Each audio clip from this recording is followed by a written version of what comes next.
Welcome to Kaiser Watch with John Kaiser. I'm your host, Jim Goddard.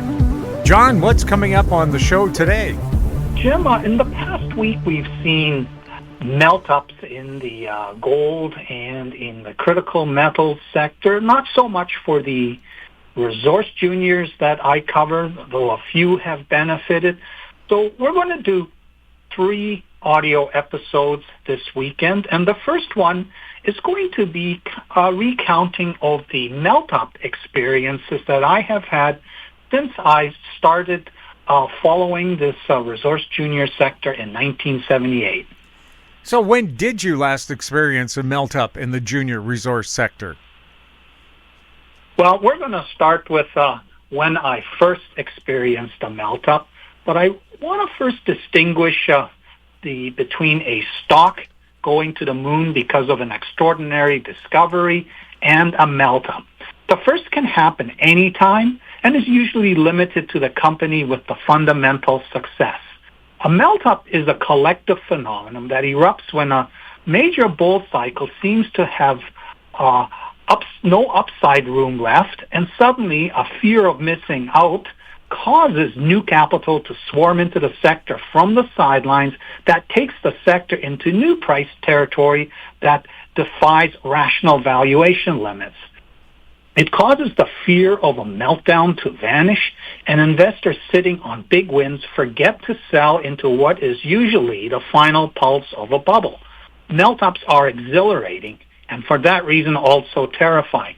I much prefer upside valuations to occur as gradual steps in response to growing appreciation of the nature and scale of a boom. And yeah, it's been a long time since I have experienced any melt-ups in the sector. But the first one occurred in 1980 when gold soared to $850. In my first year of university in 1978, I had invested $2,000 in the Vancouver Stock Exchange. I did not understand a thing about resource juniors, but by 1980, my account was worth $12,000. By January 1983, it was worth only $1,000. So that melt-up resulted in a meltdown thanks to Paul Volcker's inflation shock treatment.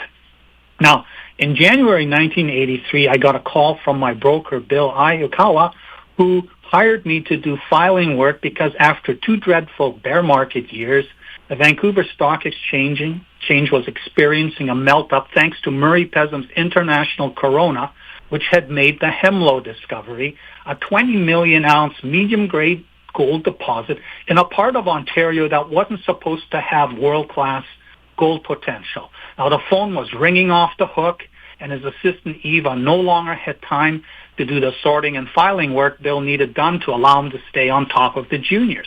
This was my first experience of a great Canadian area play. I ended up becoming his research department, and he became my mentor. Bill passed away in June this year. In a future Substack post, I'll describe how what he was doing at the time was way ahead of his time and how I ended up adapting it to the emerging computer age and why I am still, 40 years later, focused on the resource junior sector today. Now, the next melt-up I experienced was in 1986, and it was not related to resource juniors. That was a time when all sorts of concept and technology ideas invaded the Vancouver Stock Exchange. Since I did not have much money, only $1,000 in 1983 and a rather low salary, I had developed a strategy involving unit rights offerings. In a rights offering, you usually get to buy a share at a fixed price for a short period. But during the 80s, they started adding a warrant with a longer term. So I would buy the rights, exercise the rights, and dump the stock right away, leaving me with a warrant that had a low cost base. I had multiple such positions. Most of them ended up worthless. One was warrants to buy 5,000 shares of something called Sky High at 20 cents. It was a shell company that one day decided it would acquire the oil assets of the arms dealer Adnan Khashoggi. It was a bit of a crazy time. They didn't halt stocks those days for such transaction, and the stock literally went nuts with buying coming from all over the world. Within a couple months, I had sold my position and made $50,000. my wife and I disappeared to Europe for 3 months. And when I came back, I discovered that if I still owned those 5,000 shares, they would be worth $250,000. Sky High never did acquire the oil assets and eventually went to zero. But from that experience emerged my principle of when you buy these high-risk positions and they finally start going up, sell some too soon and some too late so that you're always wrong, but you end up never feeling super smart that you managed to get the top. You make money on the way up and you make money on the way down, and that's much simpler way to make money from stocks that can do extremely well. Now, the next melt-up took place in 1993. Diamet had reported its Ekati diamond discovery in the Northwest Territories in late 1991. This was something completely different for Canadian speculators. I spent 1992 learning about diamonds and recommending juniors with land on the slave craton of the Northwest Territories. Chuck Fitke had declared Diamet had got it all, and while Diamet rose throughout 1992, the area play diamond juniors that had staked everything around it, they crept up more modestly. But this was when I was recommending them and making the bet that there would be a lot more to this slave craton than the area that was covered by the Ekati claims. But in 1993, one group discovered a kimberlite that was physically bigger than anything that Diamet had reported, and the macro-micro numbers they reported were similar to ones that Diamet had reported for pipes that ended up being demonstrated of having a high grade through bulk sampling. So the market, again, went nuts, and it wasn't just Canadians, it was international investors who piled into the diamond juniors. A year later, the sector melted down when the results of the bulk sample for that wonderful new discovery turned into a bust.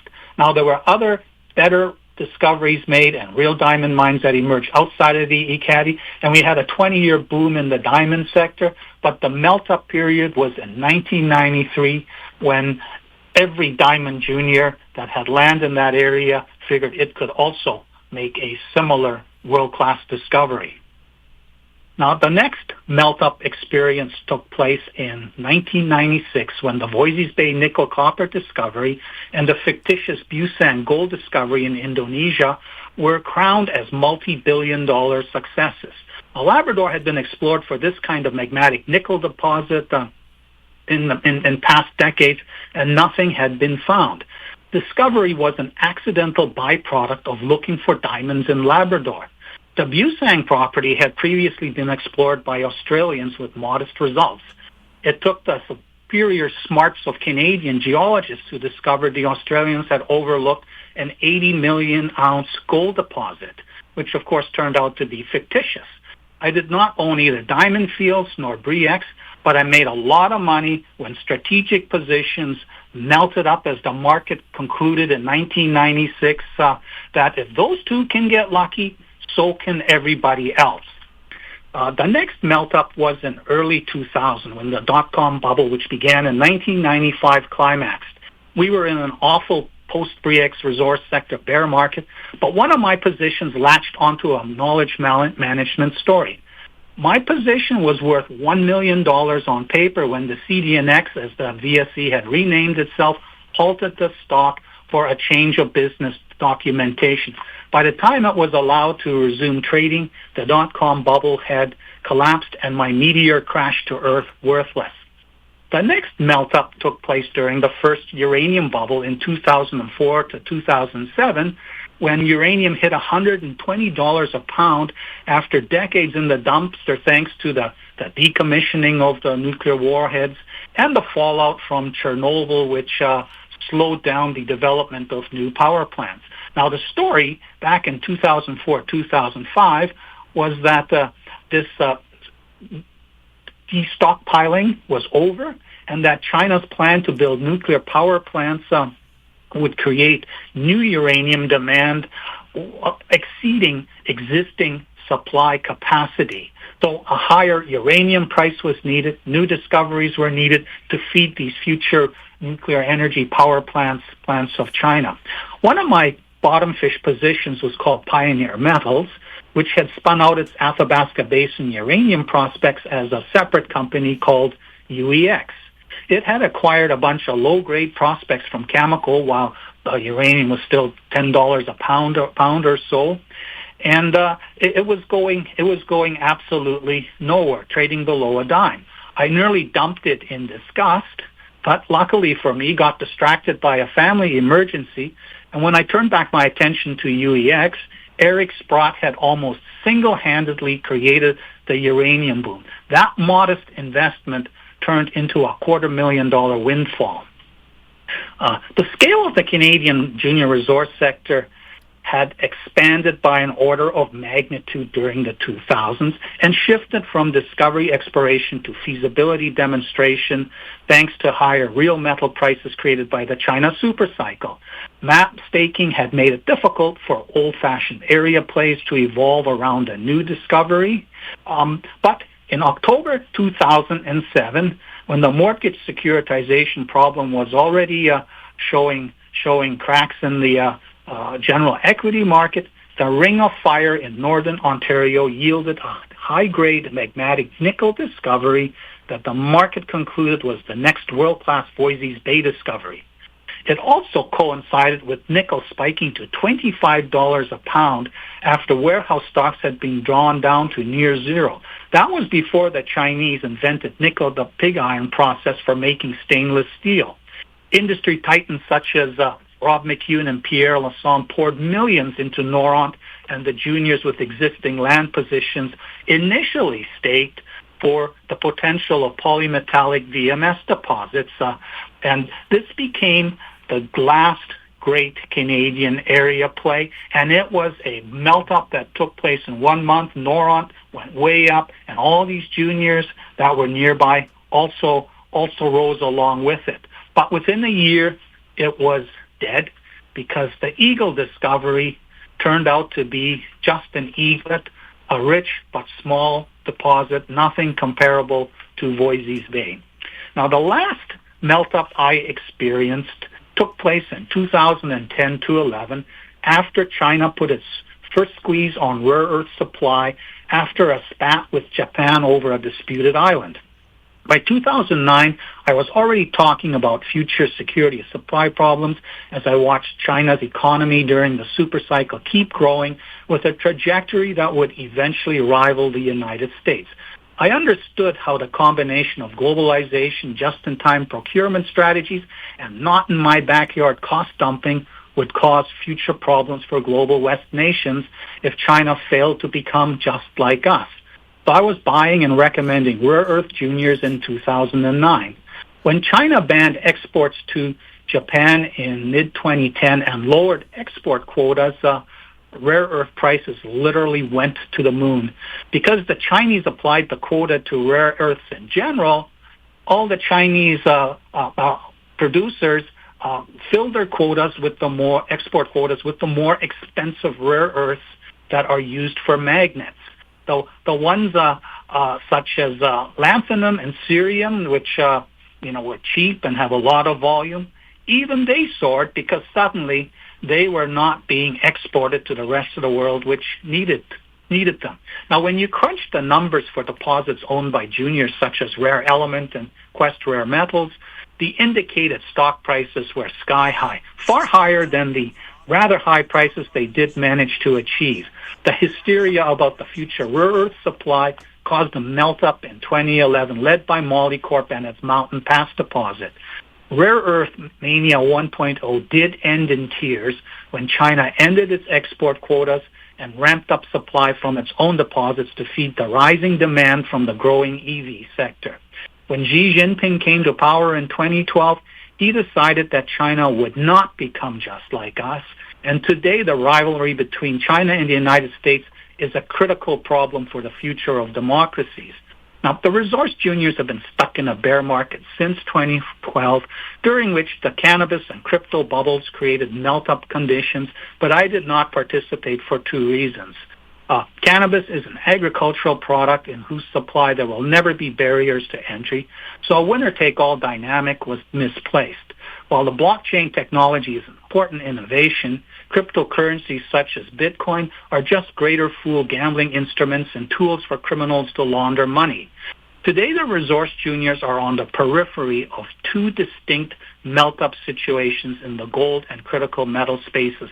This is taking place against the backdrop of record-high general equity market that looks poised more for a meltdown than a melt-up, and yet it is being pumped as on the threshold of a melt-up thanks to the AI prosperity boom and the wonderful reshoring that tariffs will do for manufacturing in the United States.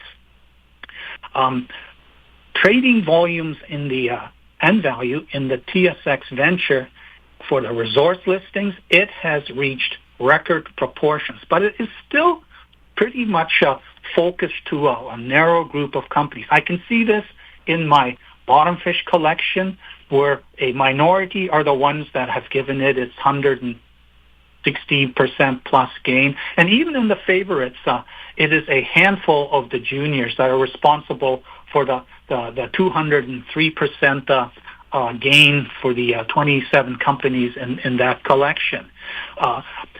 Right now, there's concern. I'm concerned that we actually will experience a meltdown in general equity markets. That's never good for the resource juniors. It's still too soon to see melt-up conditions for the resource juniors. That's happening with the gold producers. What I think we'll see is perhaps some turbulence during the rest of this year, but what's underpinning gold and critical metals, the problems driving them higher, or at least the interest in them higher, those are not going to go away, even if there is a serious correction in the S&P 500 and the Dow Jones Industrial Average. John, thank you so much for the update. You're welcome, Jim. We've been speaking with John Kaiser. I'm Jim Goddard. Comments made on Kaiser Watch are an expression of opinion only and should not be construed in any manner whatsoever as a recommendation to buy or sell any financial instrument at any time. Archived online at kaiserresearch.com.